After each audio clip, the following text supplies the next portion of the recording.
आप सबको जय मसीह। आशा करता हूँ आप सब अच्छे हैं। मैं भी परमेश्वर के अनुग्रह कृपा से भला चंगा हूँ और प्रभु को बहुत बहुत धन्यवाद देता हूँ कि आप लोगों के बीच में आने के लिए एक अवसर मिला है परमेश्वर के वचन को बताने के लिए।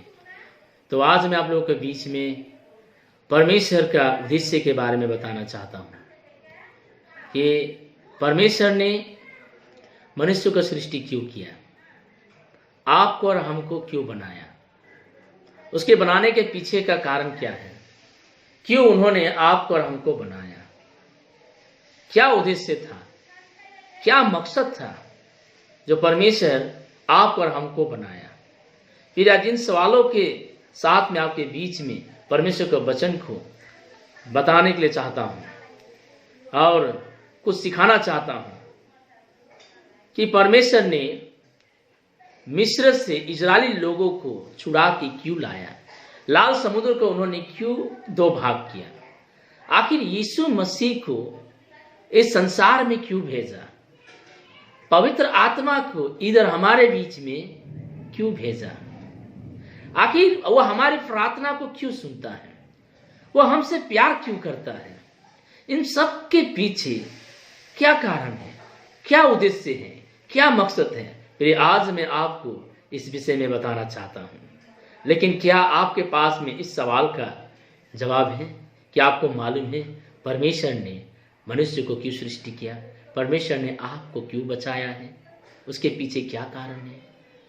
बाइबल में सबसे पहला मनुष्य को आशीष और कमांड कहां पे मिलता है। प्रभु यीशु मसीह राजाओं का राजा, प्रभु का प्रभु परमेश्वर ने सबसे पहले आशीष का बात मनुष्य को कहां पे कहा है।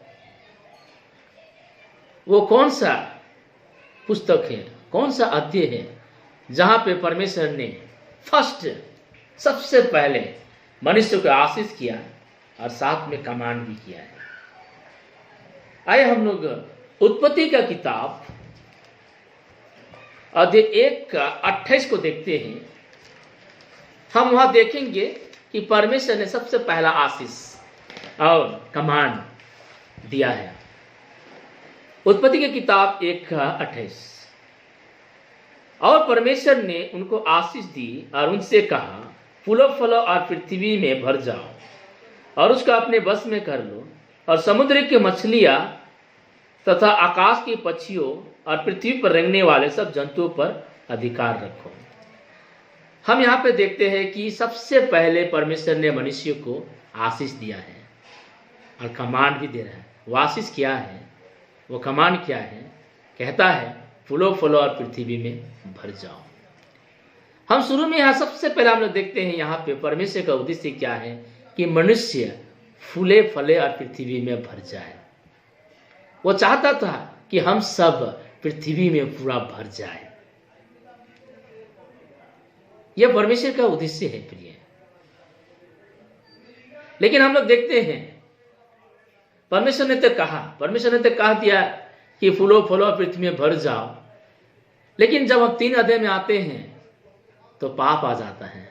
पाप के आने से मनुष्य और परमेश्वर का बीच का संबंध टूट जाता है, जिसके वजह से पृथ्वी में पूरा पाप भर जाता है और परमेश्वर मनुष्य को बना के पछताता है।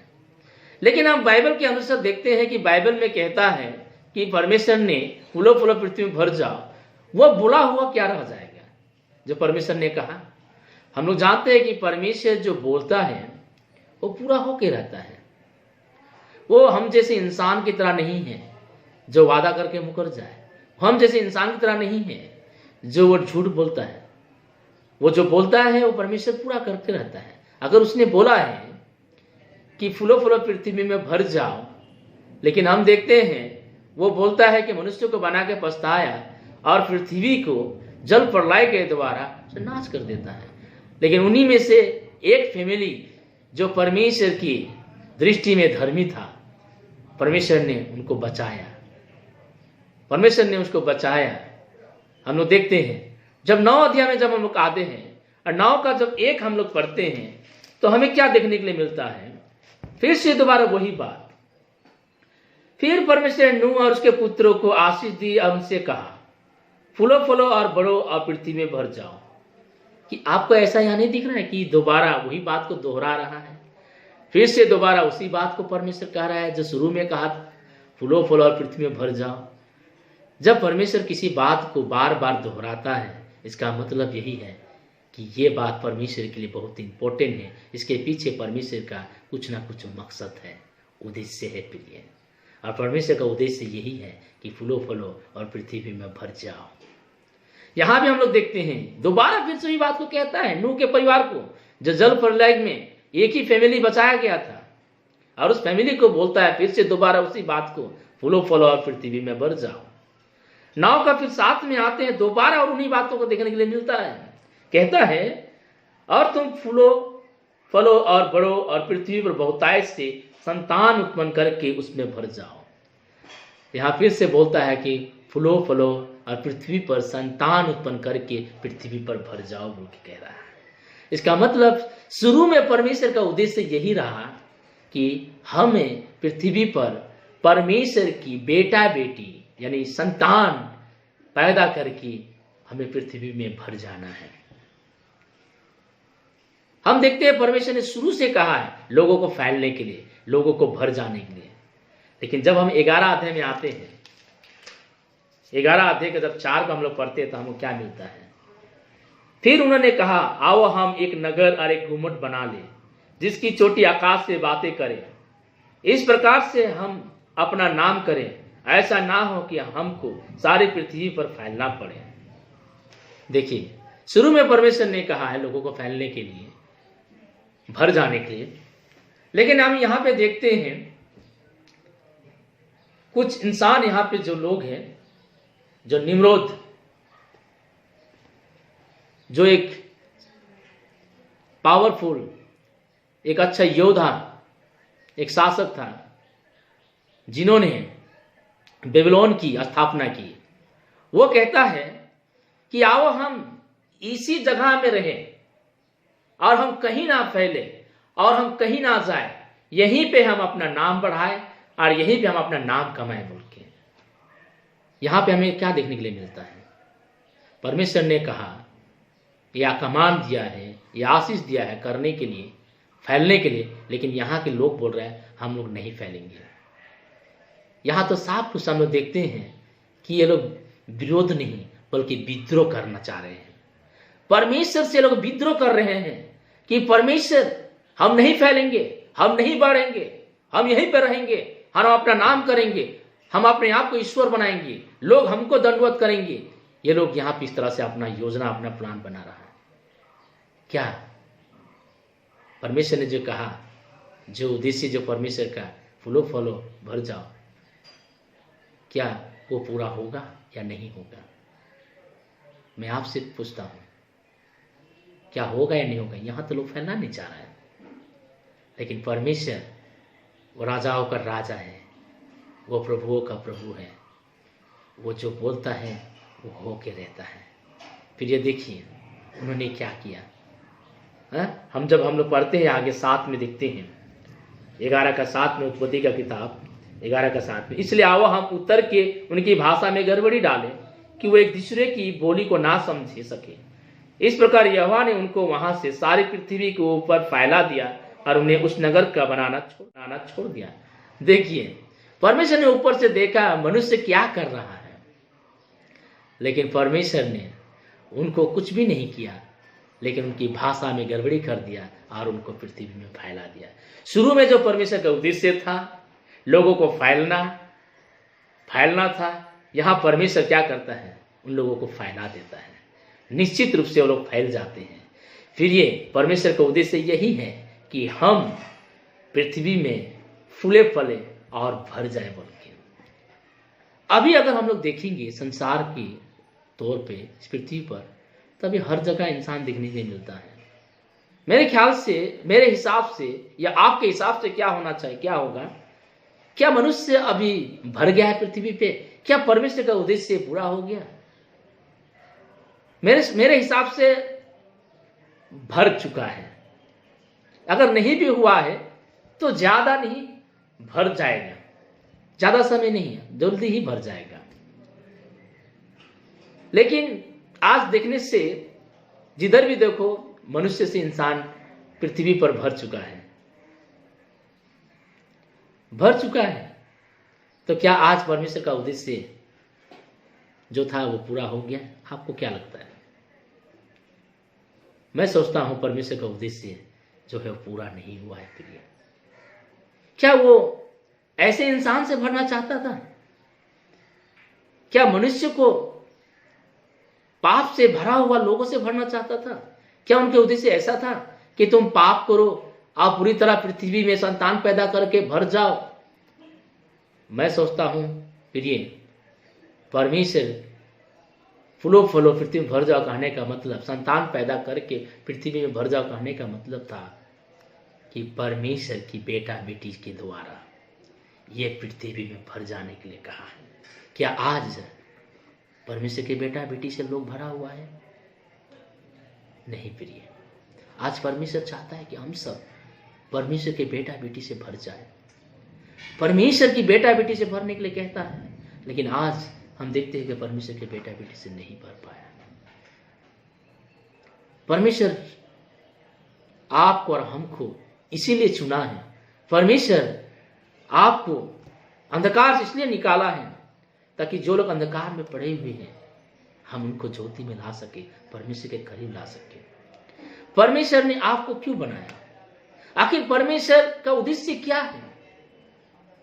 परमेश्वर का उद्देश्य एक ही है प्रिय, कि संसार के सारे लोग आप और मैं परमेश्वर की महिमा करें, उसकी आराधना करें। उन्होंने आपको और हमको इसलिए बनाया ताकि हम उस जीवित परमेश्वर की महिमा करें। उसकी महिमा करने के लिए ही परमेश्वर ने आप और हमको बनाया, इन सारे इंसान को बनाया। लेकिन क्या आज परमेश्वर की आराधना हो रहा है? क्या आज सभी लोग परमेश्वर की महिमा कर रहे हैं? नहीं प्रिय, हम परमेश्वर के वचन को देखेंगे परमेश्वर कैसे इंसानों से भरना चाहता है, वो किस तरह के लोगों से इस पृथ्वी में भरना चाहता है। अगर हम हबाकुक के पुस्तक 2:14 में अगर हम लोग पढ़ते हैं तो हमको क्या मिलता है देखने के लिए? हबाकुक 2:14 में कहता है परमेश्वर का वचन इस तरह से कहता है, जैसे समुद्र में पानी जल से भरा होता है वैसे ही महिमा के ज्ञान से इस पृथ्वी में मनुष्य भर जाए बोल के परमेश्वर महिमा के ज्ञान से इंसानों को यहाँ पे इस पृथ्वी में भरना चाहता है प्रिय। देखिए परमेश्वर ने शुरू में बोला फूलो फूलो पृथ्वी में भर जाओ, वो फैलाना चाहता है, हम सबको भरना चाहता है। लेकिन प्रिय इस तरह के इंसानों से नहीं, पाप से भरा हुआ इंसान से नहीं, बल्कि महिमा के ज्ञान से। जब तक मनुष्य को महिमा का ज्ञान नहीं मिलेगा, जब तक उसके अंदर महिमा का ज्ञान का चमक नहीं आएगा, तब तक लोग परमेश्वर की आराधना नहीं करेंगे, लोग उसकी महिमा नहीं करेंगे। परमेश्वर ने उसकी महिमा करने के लिए, उसकी आराधना करने के लिए आपको और हमको बनाया है। किसी एक महान व्यक्ति ने कहा था कि सुसमाचार इसलिए है क्योंकि आराधना नहीं है। आराधना इसलिए नहीं है, इसीलिए सुसमाचार है। मैं भी सोचा इसका बात जो बोल रहा है इसके कहने के पीछे क्या तात्पर्य है। मैं बाद में इसको समझा अच्छी तरह से। सचमुच में प्रिय आज सुसमाचार इसीलिए हो रहा है क्योंकि आज सब तरफ परमेश्वर की आराधना नहीं हो रहा है, महिमा नहीं हो रहा है उसके प्रिय। इसलिए प्रिय अगर आप चाहते हैं कि हर लोग परमेश्वर की आराधना करें, लोग महिमा के ज्ञान से लोग भर जाए, लोगों को महिमा का ज्ञान मिले, तो आपको और हमको प्रभु की सुसमाचार को बताना पड़ेगा।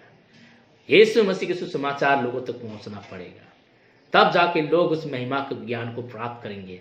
तब जाके उस जीवित परमेश्वर की जो इस महिमा रूपी जो जिसकी हस्तकला, ये चांद सूरज पृथ्वी पेड़ पौधे ये पहाड़ पर्वत उसकी हस्तकला की महिमा का वर्णन कर रहा है, लोग तभी समझ पाएंगे उसकी महिमा को और वो लोग आराधना करेंगे। ज्ञान तो है इंसान के पास में, लेकिन महिमा का ज्ञान नहीं है प्रिय। इसलिए परमेश्वर कहता है हबक्कुक 2:14 में, जैसे समुद्र जल से भरा होता है वैसे महिमा के ज्ञान से सारे मनुष्य भर जाए बोल के प्रिय। आपका हमारा ये दायित्व है कि हम परमेश्वर की वचन को लोगों तक पहुंचाएं, उसके सुसमाचार लोगों तक पहुंचाएं, तभी लोग उसकी आराधना कर पाएंगे। आराधना नहीं हो रहा है, इसलिए सुसमाचार हो रहा है।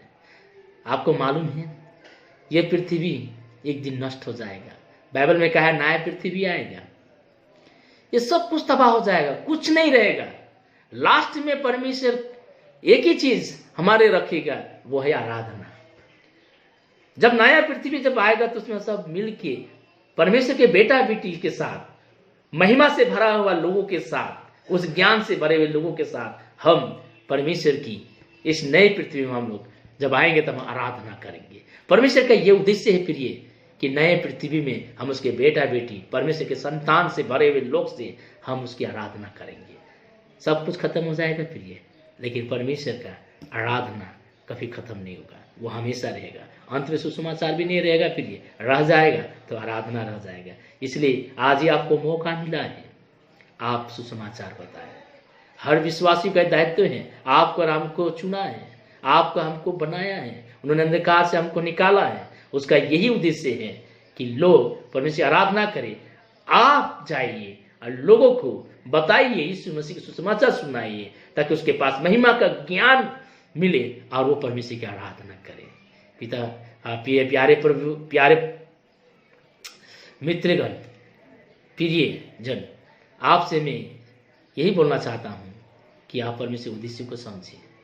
आज का जो मैं संदेश जो आपको दे रहा हूँ प्रिय, आज की संदेश में इतना तक रखता हूँ। इसका और भी भाग है जो हम और गहराई से समझेंगे कि परमेश्वर का उद्देश्य क्या है, द पर्पस ऑफ गॉड, हम जान पाएंगे। परमेश्वर इसमें आपको आशीष करे। सबको जय मसीह।